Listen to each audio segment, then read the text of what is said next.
Hey there, it's Katie Joy, the Global Butterfly, and I'm all about empowering humanity to create a new reality and transcending the shadows and the energy blocks that prevent you from really having that ascension into your higher self, your higher experience, and creating that gorgeous, amazing, joyful, loving, abundant life that you deserve and you desire. So today I want to share with you about what's the toll of narcissistic abuse. And I want to go into some narcissistic abuse recovery discussion here. I have had plenty of experience of the sharp, pointy end of narcissistic abuse, both personally and professionally during my career as a paramedic, and personally in my intimate lives, as well as actually with a couple of clients in the past. So I've had a bit of a journey there, and I can certainly share some of my experience and highlights and insights with you that maybe might assist you on your journey. So I really wanted to bring this one to the table today to have a conversation around it with you, because it seems that a lot of my clients are attracted to me that have had similar experiences and maybe didn't really recognize that it was narcissistic abuse that they were experiencing, and they certainly didn't recognize the symptoms that they were portraying that attracted those experiences, and therefore identifying what they are and how to shift them. So that's why I want to have a chat with you today. So first of all, just to address it, what is narcissism? And essentially, I boil it down to this, it's not about a love of self. Everyone seems to think it's like, oh, they take selfies all the time and they love themselves, they talk about themselves all the time. Yeah, those are some of the things that they do. But really what it is at the core of it is a real deep insecurity, a real lack of self-love. In fact, it's actually really on the edge of self-hate. So much sense of they need to validate themselves and to control other people in order to feel secure within themselves in the environment called life, which is an unfortunate experience if you're at the tail end of that, right? Or the pointy end of that. So with my personal experience, I've definitely, one of my biggest experiences was one of my key relationships. I don't want to go into identifying things here, but this partner of mine at the time was also in the same career as me and actually up on the ladder, if you like, which made it really difficult because I just did not have any safe place to go. And over the, many years, it was 4, 5, 6 years of a lot of indoctrination, a lot of gaslighting, a lot of denial, a lot of triangulation, a lot of gaslighting, a lot of love bombing. So anytime I would pull back from going, what's going on, the pursuit would come back on and then pull me back in, because I'd think, oh, but it's all lovey-dovey again. Essentially, there is 3 key stages that someone will take you through when they're in the narcissistic abuse cycle, and ultimately it's all about meeting their needs. And so what they will do is with the first stage, which is all about idealization, it's going to be what I call the charm and harm experience. So the charm part comes first. It's all the wooing. It's all of and it's not just you. It's your friends and your family. They'll put on a really fabulous face up front and be very charming, very entertaining, very magnetizing. And it's quite a confusing situation to witness it if you're whether you're in the experience with that person intimately and at the abuse end of it, or whether you're on the outside of it looking in, if you've not yet had an experience to recognize all the red flags. Because a lot of people are very conditioned to ignore all these signals. That's another deep rabbit hole that I can go down another time. But essentially, all of our conditioning is entrained in us based on our early years, fundamentally from 0 to 7. And, we're programmed by our parents, our caregivers, education system, society, the governments, the media, anything that we've had contact with, because between 0 and 7, we're going through that real phase of just how do we survive on this planet? What are the rules of the game? And so you're just subconsciously bringing in everything through into your subconscious mind without any filters, and you're storing everything. You're looking at, okay, how do I show up? How do I get my needs met? How do I get fed? How do I get some care? How do I get loved? And if your primary caregivers or caretakers were distracted or not available, or they were neglectful, or they were invasive of your boundaries, sorry about that, or they were just, really not present for you or for someone that you've had this experience with.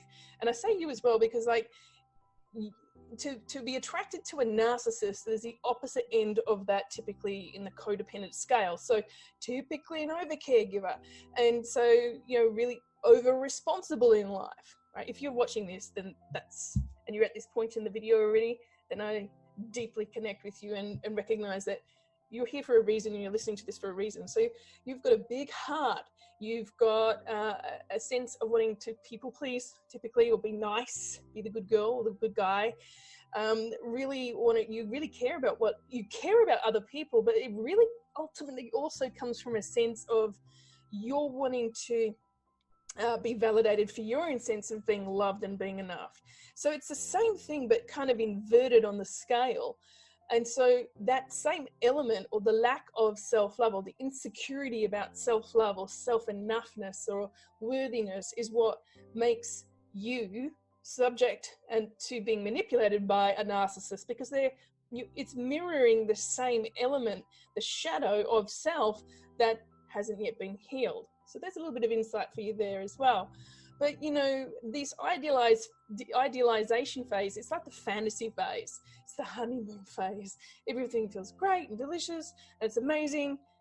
But then once you're emotionally hooked, then that goes through into the devaluing phase. And this is really confusing, because all of a sudden you're wanting to hang back on, you want it to get back to that fantasy phase, that really feel good. I mean, it literally sets off biophysical chemicals in your body. You get an endorphin rush. It becomes addictive into that love bombing phase, that fantasy phase. So when there's a withdrawal or devaluing, that's really hard. That's like crimping the oxygen supply for you, as well as but what's happening is they're taking it. They've got the power and they're now taking it, but that's because you've given it to them. You're being given it to them, right? I know sometimes it's a little difficult to hear, but here's the truth. And it's only from the truth that you can create a new reality for yourself, do the healing work, and make the shift. And the only way someone can take your power is if you give it to them.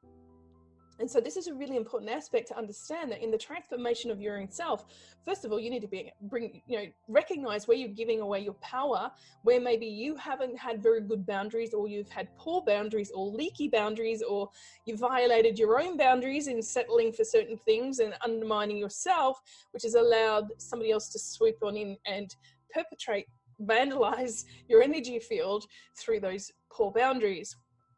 So, but this whole devalue phase is designed to have you split your reality, have you second guess yourself, have you feeling like you're going crazy, and that's what the gaslighting is all about, have you being isolated and even humiliated and criticized, not just by that person, but by other people around you, right? And that's a really painful experience. I remember another relationship that I had that took me down even a different line of experiences with extreme narcissism / sociopathy, even psychopathy going on there. And there was definitely more. And the key difference between psychopathy and sociopathy is psychopathy is like you're basically born with it. It's brain changes that are not going to change, right? Sociopathy is somebody who has been massively abused or traumatized at a younger age, and they're split, right? It's a different part of the spectrum. Now, I don't have a career in psychology, but I certainly do have some study in psychology, in chiropractic and critical care paramedicine. I was a paramedic as a career. but I also had several different key relationships that I was exposed to personal partners, bosses, and not just a personal partner, it was a different boss who was a psychopath, friends, and a couple of clients that have had this really large spectrum, which ultimately was a great gift for me. I can say that now, but I can tell you that back then, going through those phases, it was like the worst hell. It was like, let me hurry up through this life lesson. And then I got another one. But essentially what those were spiritual refinement training camps for me to be able to tune back into me, to listen to myself, which especially during that whole charm, that idealization, and then that devaluing phase really had me disconnect with myself. And so, another way that they might show up is typically the Jekyll and the Hyde. So it's the wolf in sheep's clothing. And, I remember with one of these relationships having my parents over one time, and this for an hour before coming, the partner that I had, he was like lying down on a couch while I was preparing this beautiful meal and this dinner, and he's doing all this, woe is me, and life is hard, and I've been working really hard, and even just the basic request to could you just lay out some placemats on the table, help me out, that would be really wonderful, I'd appreciate it, was greeted with a full rebuke. However, as soon as that doorbell rang, he was up and he was full of energy, and he was the class clown again, and all a million miles a minute, and then took full credit for, we've prepared you a wonderful meal, and brings them in, gets them a drink, and then starts setting the table. So it's all a big show. That might on its own not sound like a lot, but when you have these consistent presentation of how someone shows up to other people in the public view, but then behind closed doors it's very different. And sometimes it can be these really insidious things that have you second guessing. Other times they can be very bold and right in front of your eyes, clear abuse. I mean, it's all abuse, but it's very difficult to pick through all of the gaslighting elements and the denial and the blaming and the shifting of responsibilities and the joking and the sarcasm. Anything that ultimately doesn't feel good should be a red flag. And it's really important to make sure that you don't, in your own wounds with these, get caught up and swept up and do the name calling and flip it all and getting enrolled in it as well, because then that just creates some toxic cycle between you and the other person. So the third key element with this one too is that you got your idealization, number one, then you got your devalue, and then this is the very painful part, and it's the discard. It's the complete discarding of you. And, to the point where you could, within a few days or a week, you could hear that they're already with somebody else. They're more than likely already with that person or already stalking them as their next little prime target before you even broke up. But that's a very common thing that can happen. They'll just cut you off. They'll go from, or if they do reach out, it's going to be on their terms, but then they can do the control thing again. So you have to understand that this is a game for them. This is a control thing. And one of the key things that if you found yourself in one of these relationships, which everyone is affected by this day and age, and it's certainly my personal experience from what I've gone through in my life has prepared me to recognize the much larger industrial scale psychopathy and governmental psychopathy that is very ever present and available if you are eyes wide open and you see it and experiencing it. But, the impact of this, what is the impact? Well, their purpose is to control you. It's all about control. Whenever you're dealing in one of these types of relationships, there is no chance that if you love them enough that they're going to heal or be better, or that you're going to return back to the honeymoon phase. And that's the trap. That's the illusion that if you're in one of these relationships now, or have been, you're still trying to work your way through it. The trap is that you're still energetically connected to the fantasy, the bit that was not real. Right? It never was real. It's just that one of the key things that narcissists do, and I'm talking about everyone has some display of narcissism in these days, but I'm not talking about your little cordial narcissism. I'm talking about the spectrum that it hurts people and it really leaves a trail of debris of wounded people and souls on the littered path of life. And if we are abused by that and we don't go to tending to heal that, then we then perpetuate that abuse consciously or subconsciously. So it's really important to connect with that and heal it, because really what it comes down to is to loving yourself. When you really step in and you take full ownership for loving yourself, every part of you, calling your power back for all soul fragments that you've given away to other people, other things, other agreements, and you pull that back, and then you also create healthy boundaries, in physical boundaries, energetic boundaries, you know, your financial boundaries. You want to create these boundaries that give you a clear space for you to identify what your values are, and what's important to you. Because narcissists, they're going to charm you with mirroring back to you what your values are, and then they will twist them inside and out. And if you don't align with what they really want to have, which if you're with somebody long enough that you then keep bending yourself to what they want to do all the time, and fulfilling their life and meeting their agenda, you can very much lose your identity or connection with your true self. And then that becomes this disorientation of, who am I? What am I, you know, what's my life about? What's my direction? What's my purpose? Am I even worthy? Am I good enough? All of this stuff comes up. And actually, that's a beautiful thing. That's actually what allows you to then go to work to do the healing of those wounds, because I believe that people who come into our life, they may be creating these significant traumas, but they might not necessarily be the first trauma. They're just activating something that wasn't dealt with earlier on in life. And so it will mirror and even amplify that experience until you do the inner work and go to the place of really connecting back with yourself. Because otherwise, if you don't, what's the full toll of that on you? You know, your impact on you is your lowered sense of self-esteem, and that's going to suck, right? It really doesn't feel good at all. What else? You've got you definitely begin to question your reality, you question your decision-making, you question your thoughts, you question, did I say that? Did they say that? And you even start to want to, like, you know, keep a journal of recording everything, or even recording on your phone, or doing something, or having a friend nearby to go, can you just witness this? Because I'm not making any sense of this anymore. That's the game, right?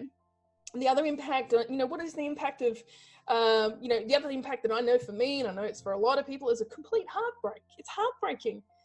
And then on top of that, because this lack of self-trust and lack of trust of your own decisions and lack of trusting others, you start to then put walls up around your heart, and then you just keep everyone out, but also not everyone out.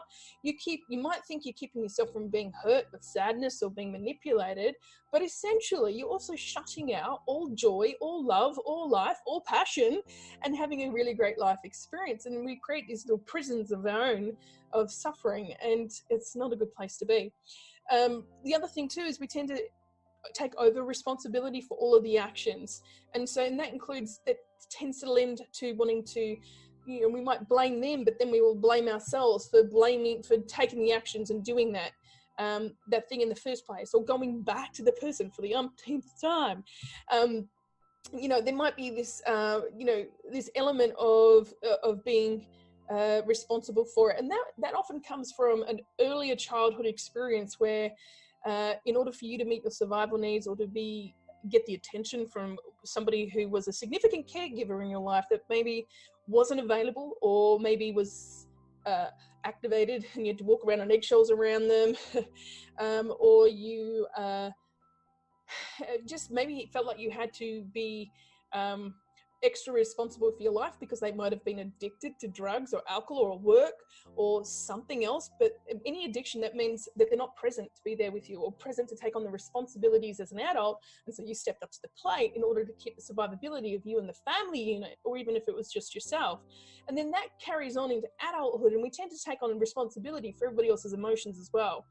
And because of that earlier experience of being sensitive to making sure that you're going to have your survival needs met, then you become extra emotionally sensitive to other people. And so you learn to anticipate other people's needs, and then project onto that experience that you think that because you can take care of someone else's needs, that they're interested in and have an invested interest in taking care of yours. Now, in a healthy relationship, that could be very possible, yes, but not with a narcissist. It's never going to happen with a narcissist, because the game is, it's all about them. It's about how much can they take from you. And when you're stuck in the cycles of poor boundaries, overgiving, and taking responsibility for everything, well, then that's going to be manipulated to their advantage. Just giving you a heads up. So the other thing too is, like, you end up feeling very wounded, very fractured, energetically, soulfully, spiritually, physically even. And when you're feeling wounded, it's a very inward, contracted state of being. And so your perception of life gets very distorted. It gets very shallow. It becomes filtered through fear for the fight and flight response. And if you don't do something immediately to heal that, what could be the cost of not healing it? Yeah. And then, would you prefer to go from wounded to awakened? I know I would. And I know that I had a lot of help along the way as I went through my processes, and then I integrated it, activated all of my intuitive experiences so much more. And I'm really grateful for the gifts. I'm really grateful for all those people along that path. Now, that's for some of you listening to this right now, my mum go, Katie, how can I even be grateful for that? They've hurt me. Well, at a soul level, they played out a role for you, that you made an agreement. This is what I believe. And when you recognize that you've got that experience, that contrast to love, you can take the experience, you can love and bless it, and you can move on. Now, moving on might mean literally moving on, and in many cases it means that. But the thing is, don't move on unless it's abusive, like physically abusive and really costing you on many levels. Like, if it's dangerous, then yes, move on quickly. But even if you were to move on quickly, you still need to do the inner work. Otherwise, you're going to attract another person, different face, same energy. And so you need to be able to clear that energy within yourself so that you can go from wounded to awaken, and you can shift your vibration so that you can attract a much more healthy, functional relationship. But if you've ever experienced dysfunction and those distortions and this abuse, then what that is mirroring back something that's within yourself that hasn't yet been resolved. And you want to dissolve and resolve those energy blocks that are holding you back. So what's the cost of hanging on to the trauma if you don't deal with it and don't heal with it? What's the cost to you mentally? What's the cost to you emotionally? What's the cost to you financially? What's the cost to you physically if you're being pummeled around?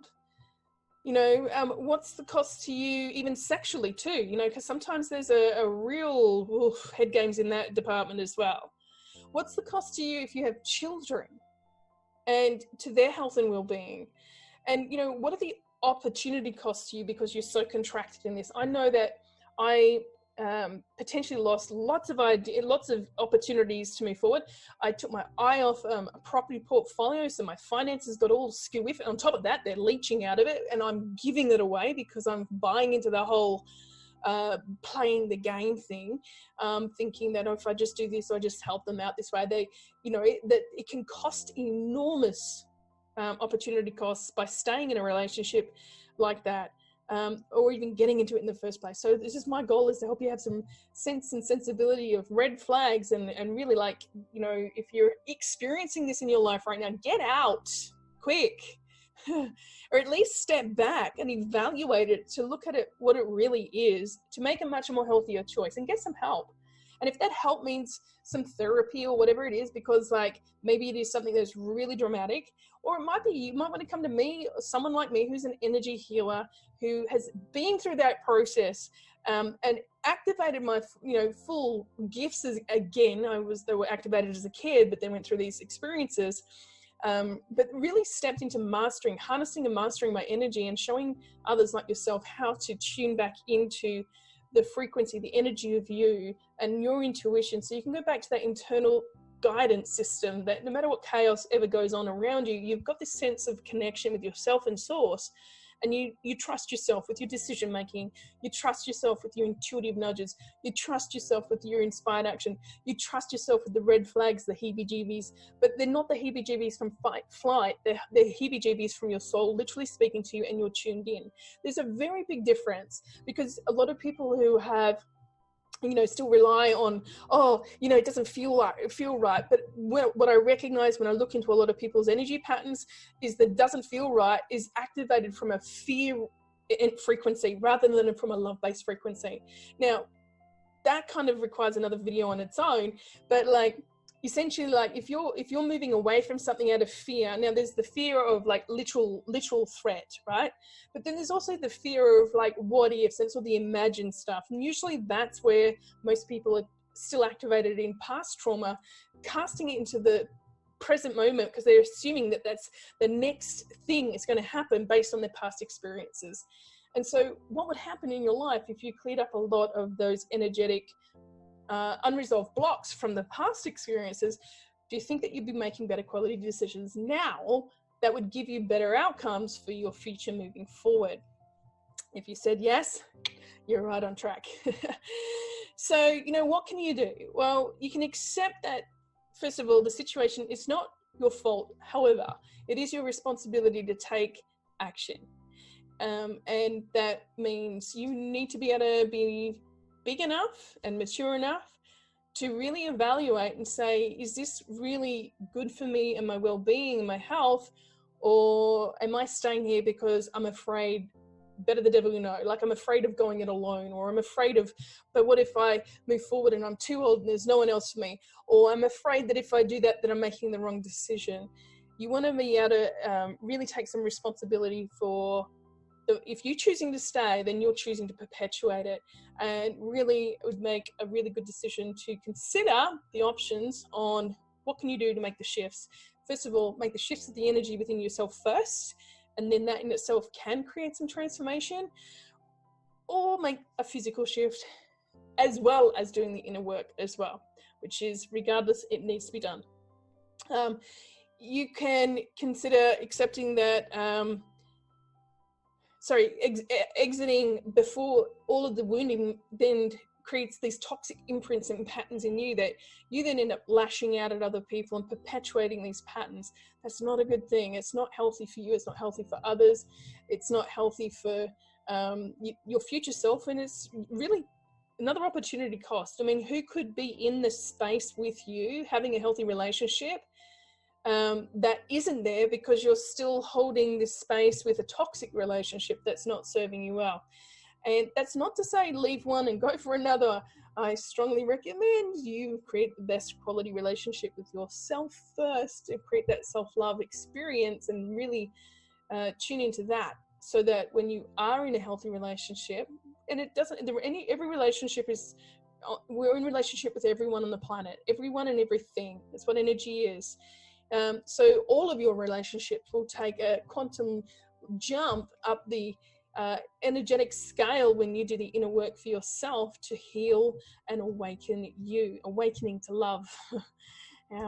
So the other thing to disengage and create some personal boundaries as well as financial ones. Financial boundaries are really important because, again, the game of the narcissist it's all about control, and usually financial control is a big one that's included there. So you most definitely want to consider looking at, how can you create some financial boundaries with yourself that are going to have a healthy option for you to move forward, even if you're still with that person, but that you've got your own access to funds and finances, that you can have more choices moving forward. And the other thing too is you want to give yourself some time to heal and actively heal. I don't believe that time heals on itself. It just doesn't work.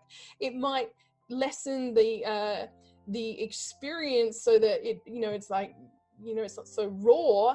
However, left unhealed, left and ignored without full resolution and clearing of those energy blocks and the trauma, what happens is what we all call triggers.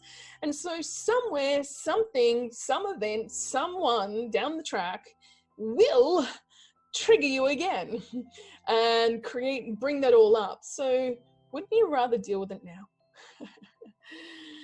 And really create an opportunity for yourself to just ascend in your energetic, emotional scale, living a much more joyful, loving, abundant life, because you can access all of the infinite love, light, and wisdom of yourself and source, and have a really, truly magnificent experience by literally recreating and reshaping your reality by clearing the energy blocks that have been preventing you from making the most positive, powerful choices for you in your life. What this really always comes down to, it's about forgiveness. Now, forgiveness doesn't mean that you forgive them and you just stay there as a doormat. Forgiveness in this is really about getting you off the hook so that you can take the cord out energetically. There's no more resentment, there's no more energy directed to that person at any level, that you can just love and learn and move forward, and you can let it go moving forward. So you're not carrying the energy as a knot in your system that really is going to magnetize and attract another opportunity like that if you do keep it in your system energetically. So you want to be able to clear that, and you clear that through forgiveness. And forgiveness is also the gateway for you to go to self-love.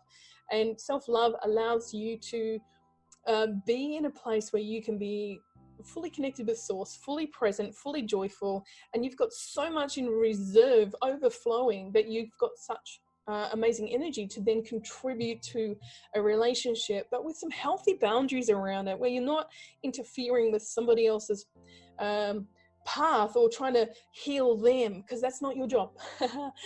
That's not your job. And if you try to do that, you're going to end up being suckered into a relationship that will just want to take and play you.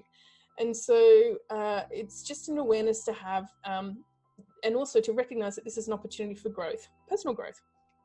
So look, I've got an opportunity for you. If you'd like to, I've got a new program called the Energized Soul Experience. And it's a spiritual first aid toolkit and training that you can jump into. Now, if you heard me a bit earlier, I'm a paramedic. I'm an ex-paramedic. I worked for 8 years with the West Australian Ambulance Service. And I also have had training in psychology and also chiropractic care, as well as emergency paramedicine, critical care paramedicine, and a whole bunch of other modalities, NLP, master practitioner training, hypnotherapy, heaps of healing modalities, Akashic record reading, all sorts of training around that. But most importantly, and my biggest credit to my name isn't even a university experience, it's my life experience of tuning in, using all of my psychic gifts to tap into the field to help you. Now, there is an opportunity if you go to my website down below that if you want to have a one-on-one session with me or a training package, you can reach out to me and we can organize that. But otherwise, right now, my first aid toolkit, while it's open for a limited time for a special offer, you can click the link down below and go and access it for you immediately, so you can jump straight in and utilize some of those tools. And if you love this video, please hit the subscribe button, smash the like, leave a comment, leave your questions, share it. And I thank you for your attention, your time, and your energy, because I recognize it is your most valuable asset. And I hope that this was amazing value for you. If you loved it and you want to hear more, make sure you hit the subscribe button, and I'll see you on the next one.